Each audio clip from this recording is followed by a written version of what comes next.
knew Angelica from Martin's Money Saving Expert in the forums there, and we went over to another forum, and then we went over to BT Tradespace together. So I knew her before I knew you, which is really rather shocking to think. It's a small world, isn't it? It is. And when I got to BT Tradespace, it felt very comfortable. There were people there that I knew, people like Anita Hunt, who later came and joined us on Ecademy and now on Facebook, and people like Angela Boothroyd, who teaches languages to students coming over to England who want better English, and all sorts of things. So we met a really diverse bunch of people trying to blog for business and get more business using BT Tradespace. Yep. And I was at BT Tradespace about 3-4 weeks when we won a business award, and I started looking around to see what else I could do to leverage this business award. And it was at that point I realized to myself, hang on a minute, what if something happens to BT Tradespace? What if they take that away? All of my hard blood, sweat and tears in my 50-word blog posts, which, to be honest, were really sales pitches and not blog posts at all. Yeah. And I would lose them. I need to have something like this, but I own myself. And that's when I found a guy called Mark Graves. I don't know if you recall Mark Graves. Mm-hmm. Yes, I do indeed. And he set me up 2 WordPress websites. One where I could blog on something called the Courier Shop, where we put together our first ebook and sold that to make passive income and money in our sleep, which was very popular back in late 2006, early 2007. Yeah. Yes, Jerome, that was 50-word blog nightmare. Let me tell you that much for nothing. And great foresight, Garth. It was indeed. And, you know, I think to myself, you've got to look after your business assets, and your blogging is a business asset. And if you're on a site like BT Tradespace, and I think they shut that down about 2 years ago. Indeed, yeah. Yeah. You lose all of that content. And if you're on Facebook and you're putting everything into your Facebook page and that's taken away from you, and if you don't think that happens, remember Social Media Examiner had their page go down on Monday. I think it's back up now, but it was gone and no reasons given. So you can have it when somebody else owns it and it's taken away from you and you have no control. You don't want that. You want to be in a position where you own your business assets. So I became self-hosted on WordPress and I've been there ever since. Brilliant. So as you said, the major point there to take away from that is that getting started in blogging can be difficult. And we'll come back to that one. And the second thing is that if you're going to post your blogs on other people's sites, you cannot be sure that they're going to be there. Certainly not in the format that you posted them. So you want to have your own sites. And one of the, I'm going to hopefully John won't say too much at the moment about WordPress, but WordPress is one of the easiest ways to get going, and WordPress powers 25% of the internet, and the site is yours, isn't it? You can do what you want. It is. And when you self-host anything, whether it's WordPress or whether it's that archaic HTML that John loves, or whether it's something else entirely, the thing is when you own it, it's so hard to take it off of you. It really is. And if you think it's not, just think to yourself, how many porn sites are out there? How many hate sites out there? There are lots of nasty sites out there that can't be taken down for whatever reason. And it's very probably because they're self-hosted. If it was a hate site on something like WordPress.com, it would be shut down within a heartbeat. If it was on Facebook, it may take 2 or 3 heartbeats, okay, maybe a week, but it can be taken down. Yeah. When it's self-hosted, it's very, very hard to shut down. Now, we're all business people. We're not going to be putting out mad and violent and nasty things. We're going to be putting out things that are really essential to our business. So we've got absolutely nothing to worry about when it comes to self-hosting. We've got everything to keep safe. We've got a business asset. It's something that we can use. In terms of hosting, is it best when you're getting going to actually pay someone to help you do it? Yes and no. I think the first attempt you should always go and do it yourself. And the reason I think that is if you go and do it yourself and you make a complete pig zero of it, you can delete it all off and then go and pay somebody. But you actually understand what you're paying them for. Yeah, I take your point, yeah. And quite often people say, oh, what am I paying you for? Because WordPress is free or whatever is free and my hosting, I've paid for that. Well, you're obviously paying for somebody's technical skills in making it all together and making it do the things that it should. But if you think that's easy, write yourself. And if you do it, then that's fantastic. Nobody's going to tell you, oh, you shouldn't have done that. This. But if you try it and it doesn't work, you know it's something that you're going to have to outsource, buy in, perhaps get a relative to help you if you've got minded, or find somebody in a forum that you get on with and that you can trust and outsource and pay them to do it. Mark Graves done my first ones and I was very, very happy with his service. Yeah. So you can ask friends how they're hosted, where they're hosted, and you can look at their sites and see what you think of them. Yep. So you can look before you buy, can't you? Absolutely. And, you know, you can go around and one of the things that lots of people say is, I would like to look like Marie Forleo's site. That's a very big site and she's got lots of beautiful photographs and things like that. So it's not just having the hosting and WordPress installed, it's actually going out to a photographer and getting some beautiful photographs taken. It's going to a logo designer and getting that bit done. Yeah. It may be talking to a branding consultant. And at the end of it, you've not got much change out of $5,000 if you're lucky. Yeah. So if you want to look like a very nice site and one of the big names out there, then you've got to put your hands in your pocket.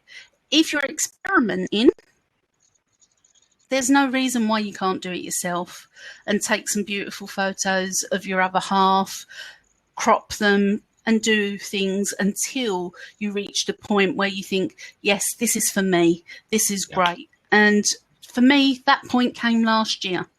And I've been doing that for how long?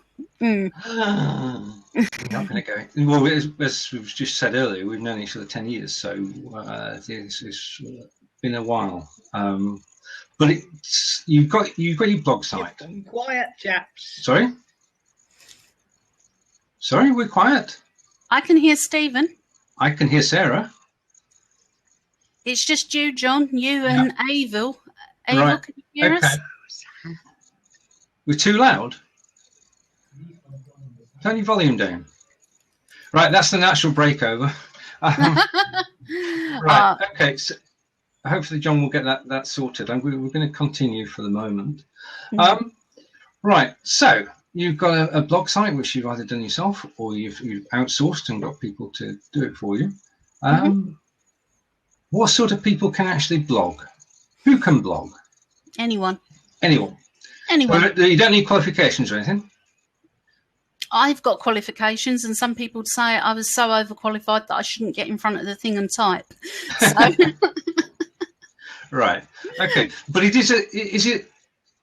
you go back to your BT Tradespace days again, and your 50-word blogs taking a while to get out because you weren't in the groove, as it were. How does that come about? I think with the 50 words, part of it you got to remember was Kevin's business was very new to me. I came from a recruitment background. I run teams up in the city. I wrote papers for the government, which were most probably used as toilet paper. And it was an environment where professional writing, which is code for boring as boring can be, and it was it was very difficult to come out of that environment and to write about how to move your plates without breaking them, and how to move your sofa, and how to know the payload of a van, because these were all things that I had no idea of. Right. So for me, it was a very steep learning curve. Now, when it came to writing about blogging and putting down my marketing notes, that was much easier. And that was much easier because I could draw on the experience that I had from when I ran a pub, draw on the experiences in recruitment, draw on the aspects that I knew from my business degree, mash it all together and write about it on my blog. Right. When I was doing for Kevin on his blog, I had no idea about his business. Honestly, people used to ring up and say, "Hello, love, can I speak to the man in charge?" And I'm like, "Yeah, sure, here you go." And, you know, I wouldn't even try and say anything beyond hello, because the minute they started talking to me, I didn't understand what they were talking about. And I know that sounds crazy, but as a business owner, you know your business better than anybody. You know, there's nobody who can talk SQL databases better than you, Stephen. Yes, there's not many people would read it. And that's another point we'll come to. So if you said to me, "Can you write about some SQL databases?" I'd be, SQL databases involved in WordPress. Another 46 words needed. You know, I would be back to writing the way I was for Kevin's business. Now, before you just think to yourself, it was all 50 words. 2 years later, we're getting to the point where the posts were much bigger, much better, and they won us a lot of business. Even those 50 words right at the beginning won business. And the first time that happened, Kevin came in and he said, "Don't know what you're doing on that blogging thing, but whatever it is, you need to go and do some more of it, because when you do that, the phone rings." And I'm like, "Oh, write a blog post, press publish, phone rings." I was like Pavlov's dog, you know, I was waiting for the bell to be rang. I was very much write a post, press publish, wait for the business, write a post, press publish, wait for the business. And it was fabulous. And of course, I thought that worked for everybody. I didn't realize I was one of these lucky few. And since then, I've learned a substantial amount of information around blogging and what to write to generate leads, what to write to generate traffic, what to write for social shares, and all sorts of things. So it started with the 50 words on BT Tradespace, which wasn't self-hosted, which wasn't something that I was passionate about. So if you're sitting here thinking, "Oh, I've got to be passionate about something, otherwise I'll never be able to write about it," you can. You just can't do it long term. Yeah, I totally agree. Now, the next step, the next thing that happened to you was the idea came about for a collaborative blog. Not just yourself, but involving other people as well. How did that start? How did Birds on the Blog get going? I was in a forum on Ecademy, and there was people like Barbara Saul, the blog mistress, and I believe Sue Butcher was there too, Suzanne St. Moore, Penny Power, Sally Church, Anne Godridge, lots of really smart women. And it was the summer, and on TV was Life on Mars with Jean Hunt. And we were talking about how the business blogs out there aimed at women didn't really talk to women. It was all how to wear your yoga pants, and should you wear your yoga pants to the office, and how to clean baby sick off your yoga pants and things like that. And none of us had yoga pants. We all had businesses. And we were like, where's the content for us? Where's the content for normal business women, you know, ones that don't have yoga pants and baby sick on? And Babs said to me, she said, "Well, do something." And I said, "I will call it Boobs on the Blog." And we all had a good laugh about it. And the idea got shelved, and it was a few months later, towards the end of October, that Jean Hunt was calling women in Life on Mars birds. and it had slipped from BBC Telly into mainstream. And I was in my local Tesco's, and some little oik, and I live in Basildon, or not far from Basildon actually, so he was a real oik, a real Essex wide boy, turns around to his girlfriend and he's gone, "Oi, bird." And I've gone, "Oh!" Okay, yes. It Right. really pressed my buttons, and I'm like, I am so taking that word back. I'm going to go out and I'm going to set up this thing and I'm going to take over the world. No, actually, it weren't quite like that. It was I'm going to go home and I'm going to buy Birds on the Blog, and I'm going to take back that word. And I went and bought it. I registered the domain, and I went back into the forum and I said to the women, right, okay, then I've decided I'm going to do this. Who's with me? Let's do this for 12 weeks. I need one blog post from each of you for 12 weeks. So that's 12 in total. And I will publish one a day every day for 12 weeks. So at the end of December, we decided to go live. And we went first with a couple of recipes from Anne Godridge about making blackberry vodka, or was it blackcurrant, and chili chocolate. So they were our first posts. So somebody who come on would see that we're not about traditional cooking. We were about different things. Yeah. So first up was Jane Hatton, who shared her story of how she was a disabled businesswoman and how she managed her life and her business from her bed. Bed's the wrong word. It's a thing. Yep. She can't think of the word, but yes, she does it laying down because she can't sit and she can't stand for prolonged periods. So that was very good. We got 700 views for that on her first day. And I'd asked 12 women for 12 posts for 12 weeks.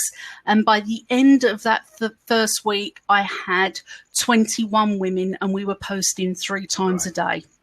And Nikki Pilkington announced her pregnancy because she was pregnant, 7 months pregnant, and she hadn't told anybody because she felt it would impact upon her business. And that blog post got us, I believe, 7,000 views. So in that first week, we just went from 0 to whoosh very quickly. And we did it by all blogging together, because a rising tide lifts all boats. So by the time we get to the end of our 12 weeks, I was told categorically by 90% of the people, we are carrying on beyond 12 weeks. Yeah. And I'm like, okay, let's do it, you know. Okay. Why not? And we carried on. We got somebody nominated us for top website for women by Forbes, and that was quite interesting because at that point our traffic was at around 20,000 visitors a month. So it had peaks and troughs depending on how controversial that we got, and everybody was quite excited about it. And for me, it was just what we did. You know, but lots of people were sending emails and reaching out and saying, this is great, this is fantastic, this is just what we need. And I went to bed on the Thursday evening, and I had an email the next day that I looked at, and it was sent. And I thought, that's good. Next day I look, 200,000 visitors overnight. That can't be right. That is definitely not right. There's something gone wrong here. And then my inbox was, oh, hi, this is Megan from Forbes. We've listed you in this post. If you'd like to share it here, blah, blah, blah, blah, blah. And at that point, I thought, oh, who are these Forbes people? Yes. And it turns out they were quite important. And just so you know, at this point, I did not even have an email opt-in on the site. I had all of this traffic, all of these people, all of this stuff, no email newsletter or anything. Right. So it was about 3 months later, I decided that perhaps we should have an email newsletter on the site and stay in touch with people. And it just grew from there. And the strange thing about it is the site has never made any money. Okay. Occasionally we would have advertising revenue or a paid post, and we would give it to some girls we sponsored in Africa through Ida Horner. And Babs hosted it, and she was our sponsor for a long time until earlier this year. But the site itself has been a money pit. But because it's been so big and so well known, everyone assumes that you're getting rich off the back of it. And nobody has ever got rich off the back of it. What I have got is I got to meet Tony Robbins. He emailed and said, would I like a drink with him in 2013? And I told him to F off, because Tony Robbins doesn't email people, does he? No, well, not it really, turns no. out he does. Oh, So, right. you know, Martha Stewart invited us to a party, and I sent Sally Church instead. I think she's going to forgive me for that one day. Yeah. And lots of opportunities have came up. Journalists have approached the birds and met them through the site. They've had interviews on Sky, various radio shows, various BBC shows. Lilac Bullock went into Radio 5 Live and had a row with somebody. She was being a football widow. Yeah. So she had to go and argue the counterpoint that football was bad for people. And there was this guy who watched every single football match in the UK ever on TV. And there she was arguing with on Radio 5 Live, and it came through birds. And we've done some amazing things, and some amazing opportunities have come through the site for the women, and the opportunities have been priceless. So it's not quite the same as cash, but it is really rather nice to be able to say to somebody, look, here's some books. If you want to write about them, that's great. Here's somebody that you really like. They're happy to chat to you for an interview. So that's what Birds on the Blog has bought everybody, and it's raised all of our profiles significantly. Yes. Yeah. So, but by doing collaborative blogging, everybody in the group has benefited, but we're not talking money terms. We're talking in terms of status and recognition. But you've won the Forbes Award. You've mentioned it once. You actually won it 3 times. Yep. And you've got a website which has mega turnover in terms of viewers and repeat viewers. So you've gained all this expertise, and you've got all these people blogging for you, and you're working together. And then you had an idea about 30-day blog.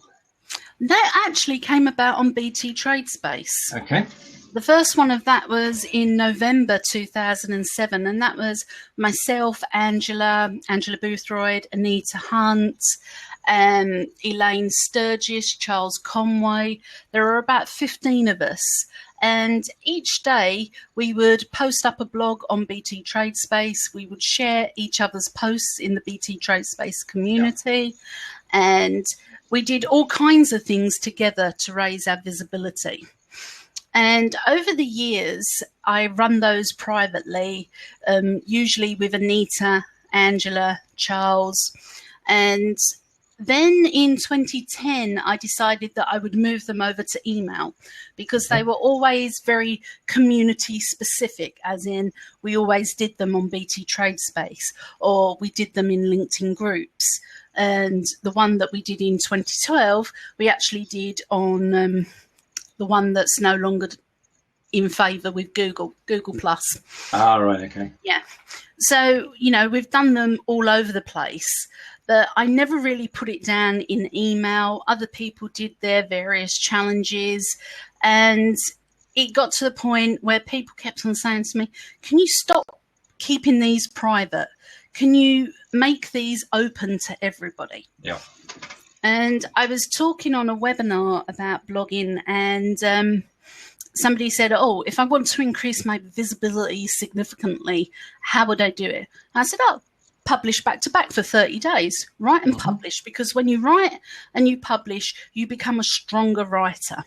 Okay. And there's this myth, and it is a myth, that if you write every day, you become really rubbish at writing. And no.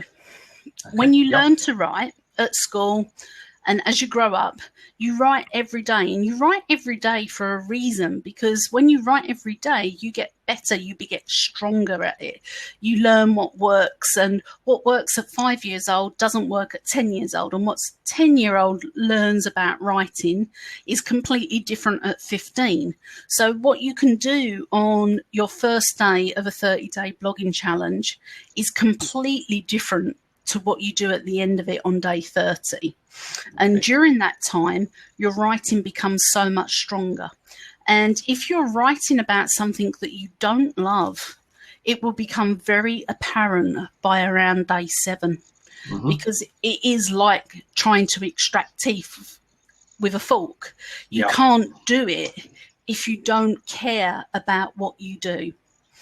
So for a lot of people, writing consecutively for 30 days is quite challenging, because they may be facing up to the fact that what they're writing about, they don't actually love as much as what they thought they did. And for others, it can be, well, do you know what? I thought I didn't know very much at all, but at the end of 30 days, I realized I know so much about this business and I love it so much. And quite often the ones that knit and crochet come on and they sit there, and just so you know, this challenge isn't set up for hobby bloggers or parent bloggers, although any kind of blogger is welcome. You just need a blog. If you haven't got a blog, you can't come. Really sorry. But those that do the knitting and the hobbies think they can't write anything for 30 days.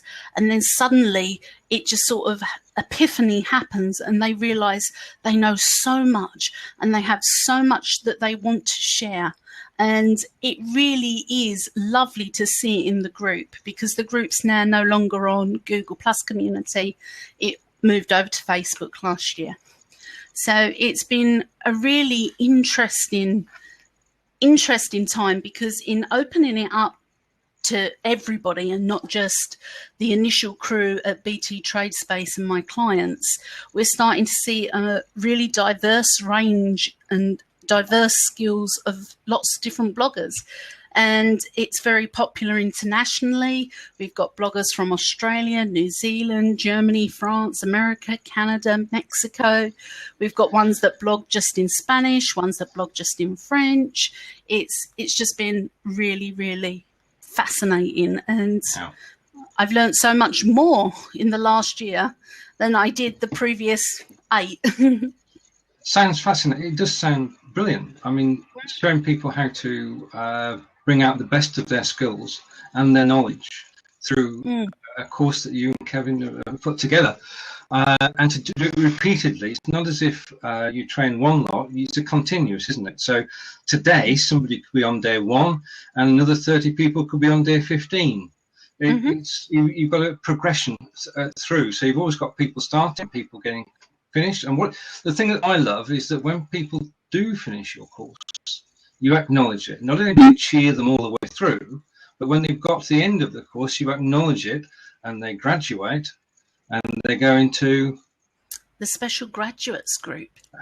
But only if you get to day 30 and you've shared in your group for 30 days. And some days it's not going to be consecutive. Life gets in the way. We understand that. We're not going to sit there and say, oh, you did 15 days, had 2 days off, and then did another 15. You can't come in. It's very relaxed. If you do your 30 days, you come in the graduates group, and there we've got exclusive content for the graduates, of which you've done a hangout for us. And we've got lots of people. They've met people like Shane Millar from Fried Themes, Robert Andre Rousseau, who done a headline split testing variant plugin so that people can do different headlines and work out which one is the most captivating for their audience and brings them the most traffic. So they get to talk to people who can help them take this blogging thing so much further than what I can. And that's been really good too. Brilliant. Right, okay. I suggest we open up to questions in 5-10 minutes time. So anybody has a question, you can post it on the right hand side of the screen. If you just put a /Q followed by the text of your question, you can ask the question there. We'll open up the seats as well. So if you want to ask a question live, you can do that. If you like what's being said by either of us, you can click our pictures. And as you can see, there's a little contest going at the moment, which Sarah's winning hands down. Thank you, Lisa. Right. Okay. If you like what you're hearing, you can press Tell a Little Bird, which will tweet this out.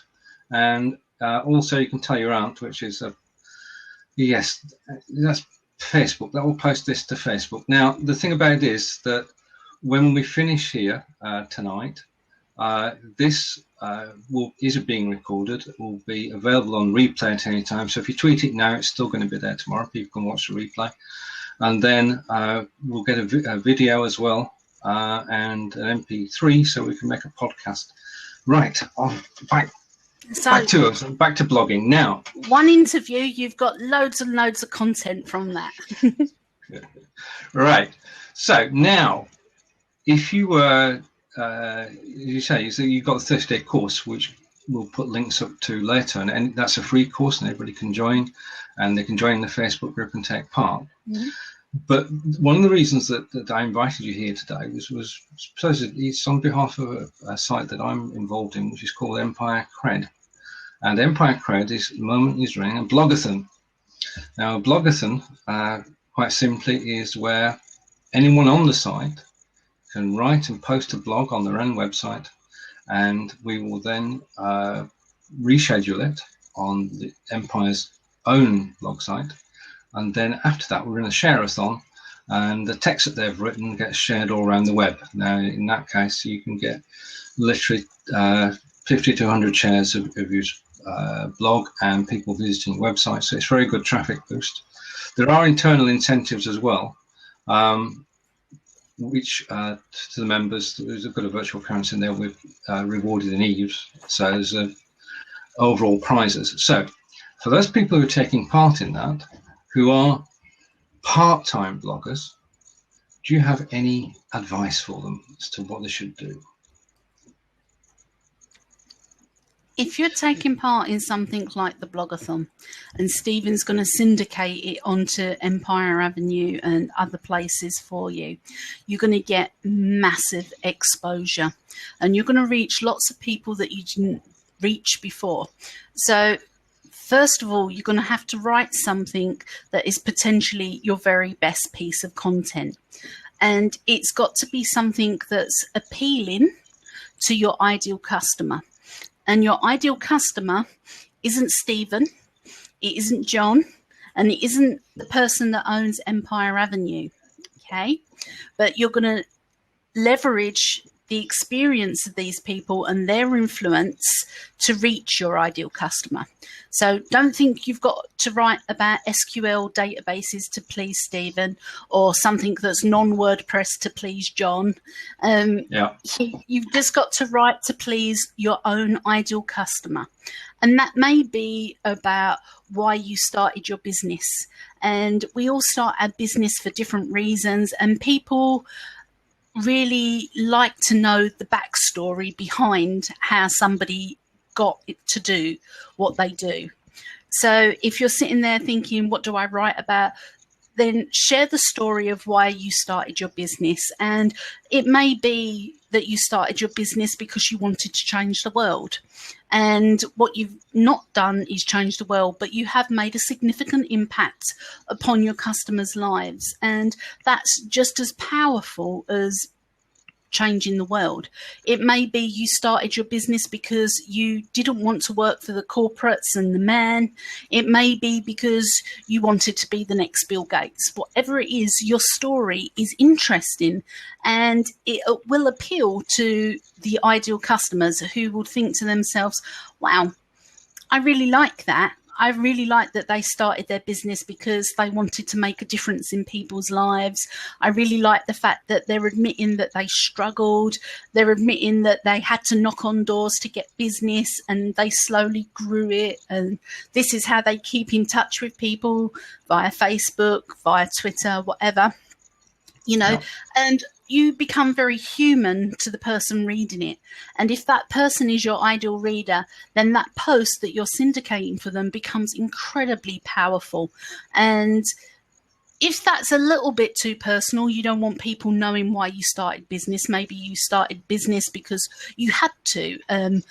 Maybe you started doing your job that you do now because things were tight financially and you don't actually want to admit to that. And that is okay. So you don't have to share anything that you don't want to. Don't think every single post that you write has to be raw and personal. It doesn't. So use this opportunity to create a case study about somebody who's used your service, how they were, what position they were in, how they progressed using your products, and how happy they are now. And there's Lawrence, I don't know if he's still here, he does various things around utilities. And quite often he'll share a little snippet on Facebook about how he saved somebody excellent, yes, you, lots of money on their utilities. But it's not just the money saving thing. It's also when they go over to what it is that Lawrence does, they get a whole package. It's not just the money saving, it's a better line, it's better various other things. And you're paying attention now. That's good to know. Kerry is unheard of that he's hiding. Okay. So you can blog about your business, you can blog about how you started it. What about blogging about your expertise? Absolutely. One of the core things that we always say in the blogging challenge is to demonstrate your competency. And a lot of people think if they write a how-to post and share how to do something and demonstrate their expertise, they won't actually get any business. Now, most people find when they're looking for an expert in a particular something, they need to know that that person is actually an expert. And the person may not have a book, they may not have been on TV, they may not have the traditional media social proof. So how do they prove they're an expert? Well, they can just start writing out a post and show somebody how to do something. And it only has to be a small something, as in make a tweak to a headline to get more shares. It may be how to optimize a post. It may be how to adjust your boiler just 2 notches so that you save on your heating bill. It can just be a small thing. But once you've shown somebody how to do a small thing and shown them how to do it, you've now got massive trust with them. And if you show them how to do a small thing, it's so much easier then for them to come to you and say, actually, I've got something bigger. It's not just my telephone line that I want moving. I actually want all my utilities to go over to you, Lawrence. It's not just my broadband that I'm having trouble with. Yeah. So you only have to show them a small thing to leverage that to a big thing. And lots of people say, oh, but if I show somebody what to do, they'll go and do it themselves. Well, they were going to go and do it themselves anyway if they're that kind of person, because if it ain't your tutorial they'll find on the internet, it will be somebody else's. So don't think for 1 minute if you don't write it, they won't know how to do it, because they will go and find someone who will show them. And there's lots of people quite happy to show people how to do things, and they do it because it wins trust. So go out and write the how-to post, demonstrate your competency, show your expertise, have Stephen syndicate it, have lots of people look at it and recognize that you know what you're talking about. And that will become something that people say, I know you know what you're doing. I don't actually want to do it myself. How do I book you? And it's as simple as that. You make it sound simple. But that's brilliant. Now, shall we open the seat up and see if anybody wants to come and ask a question? Yeah. So if you want to join us, and you're most welcome to do so, if you just press the call in that's on the screen at the moment, then you can join us and ask Sarah a question. Or if you just want to drop in and say hello, you can just come and say hello. Drop in and say hello. Or if you think we might know you. Lawrence is hiding. He doesn't want to come in on the... Right, okay. Right, what is it? Right, John's back. John's back. Yep, Solihull Business Club, welcome back. We hope we have picture and sound this time, and we can take questions from the floor at a live meeting of the Solihull Business Club. Good evening.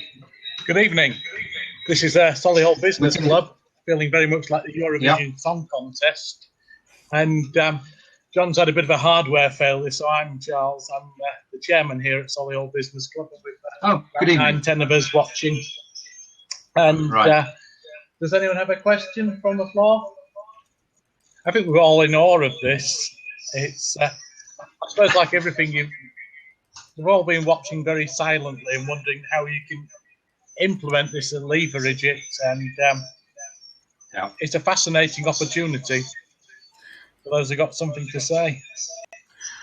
Giles, this is an amazing opportunity for your business club, because you can have John set up something where you can all contribute to the site and lift each other, rather than just trying it one person on their own.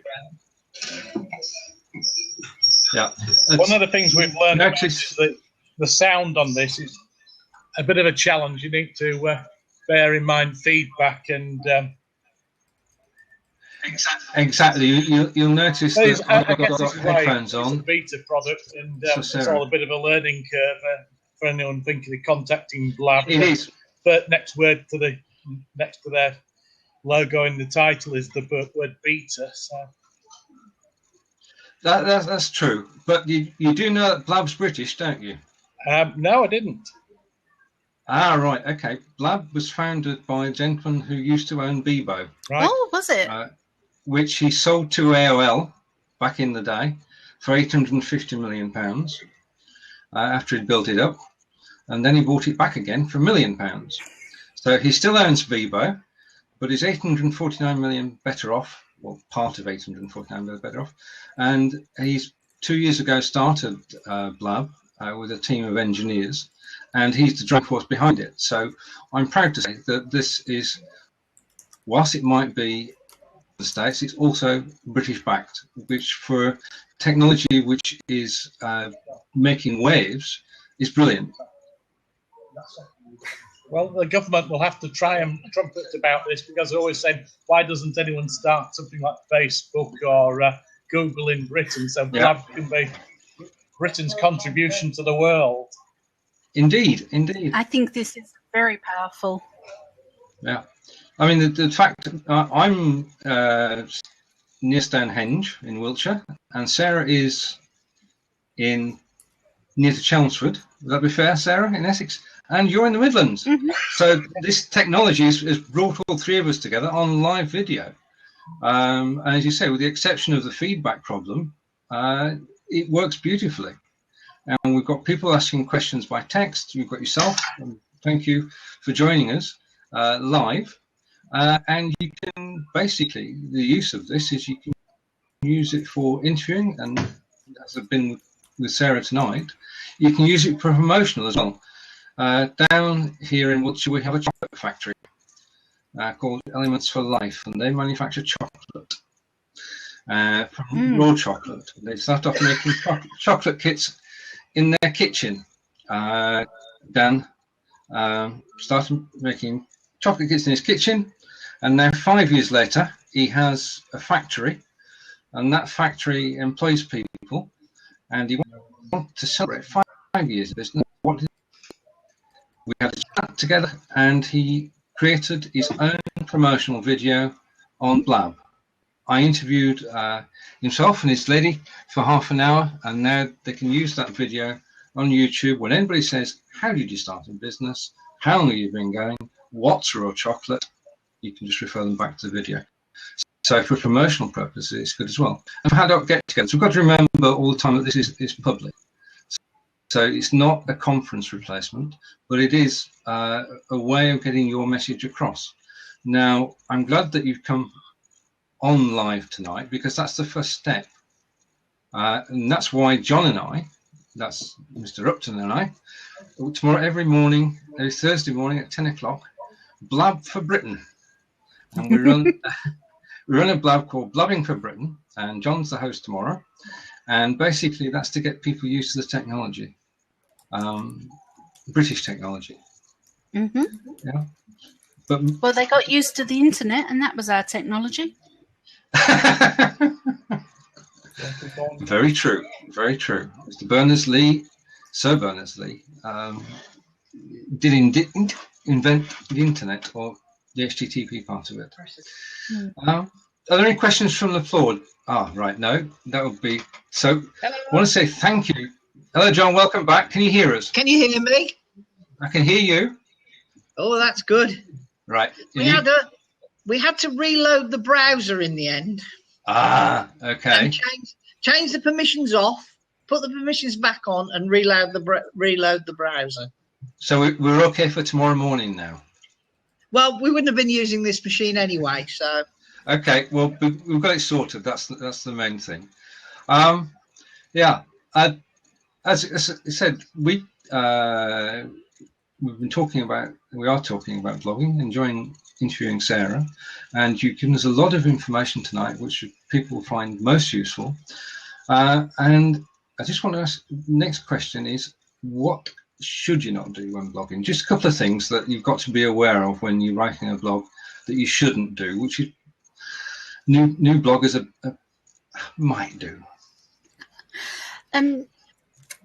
I wouldn't say so much as there are things that you shouldn't do. There are things that you will do that you will regret. There are things that you will write about that will cause you problems. I was at an event recently and I'd wrote a blog post or an email newsletter, I can't recall which one, saying that before I go and speak, I get really ill. I get the nerves, they make me sick, and I have to have a stale Jaffa cake in order to get through it. And I was speaking at an event and somebody came up to me and they said, "Here, come over here." And I'm like, "Okay." And they gave me a Jaffa cake. And I thought, how the freak did they know? And I was all freaked out. So it's not so much as there are things that you shouldn't write or you shouldn't say, because quite often you're still finding your feet and you're still being authentically you. And quite often people will say, well, when you wrote that about this, I was deeply offended. And you have to take a deep breath and say, okay, you're not my ideal customer. It's okay that you were offended, because that post that offended you bought me 6 hot leads. Yeah? Yeah. And you can't change who you are to fit somebody being offended. You're going to kind of have to get used to that. As for doing things wrong and making mistakes, the only mistake you will make is not doing it. Okay? Because if you don't do it, you won't know whether you like it. You won't know whether you're going to get business from it. You won't know whether you'll make new friends, because I absolutely treasure the friendships that I've made online. I loved it when you came to my wedding. That was 8 years ago, 7 years ago. It was, yes. Yeah.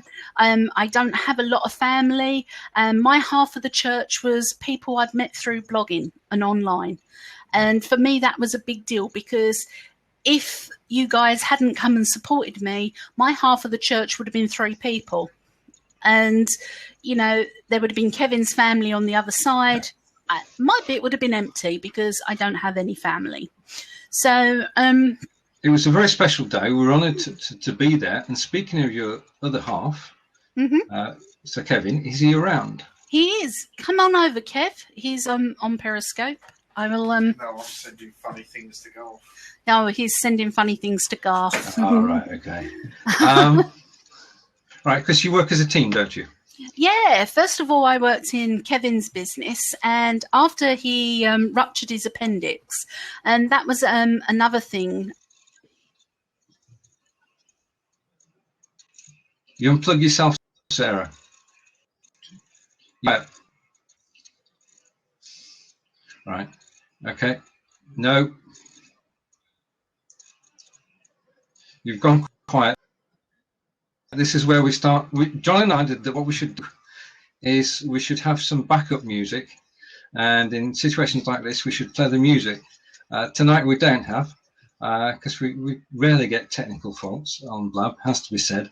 The robustness of the site is impressive. It's only occasionally when things go wrong, and you're going to go out and come back.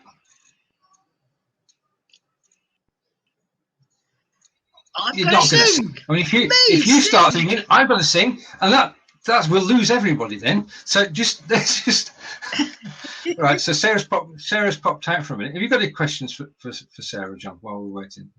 Well, I was going to ask about the Jaffa cakes, but I've got preempted. I don't know. Right. Okay. This morning about different sizes of moon. Have we got back? Okay, and we're back. Hello. Hello. You're back. Can you hear me? Yes, we can hear you loud and clear. I can't hear you. I'm deaf. Oh dear. I don't know. I will pop it over to you both on Facebook, and tomorrow from 8 a.m. you can share it. It's free. It's got how to set up everything you need to do. It's packed with blogging tips, and it's completely free of charge. And if you like it, leave me a review. If you don't like it, you know where I am on social media. Come and tell me. You've gone again. I've gone again. No. Really? Sound gone? No, your sound's fine. Thanks, Sarah. I hope you can hear me, but we can't hear you any longer. So we're going to leave from here. And if you get a chance to join us tomorrow at 10 a.m., see you. Thanks again. Bye, John. Good night, John. Good night, Solihull. Right. Okay. Can you hear me, Stephen? Yeah, I can hear you perfectly. I think the problems are with John's PC. When he's got the rig at home, which he will have when we're live at 10 in the morning, then it usually goes perfectly. Well, it's been an amazing hour. We've been talking for an hour. Doesn't seem like it, does it? Have we? Yeah, we have. I think we can revisit some of the topics in a future Blab. What say you? Yeah, why not? Indeed. In fact, we're going to rerun this session. It won't be the same. It's never the same second time round. It'll be better.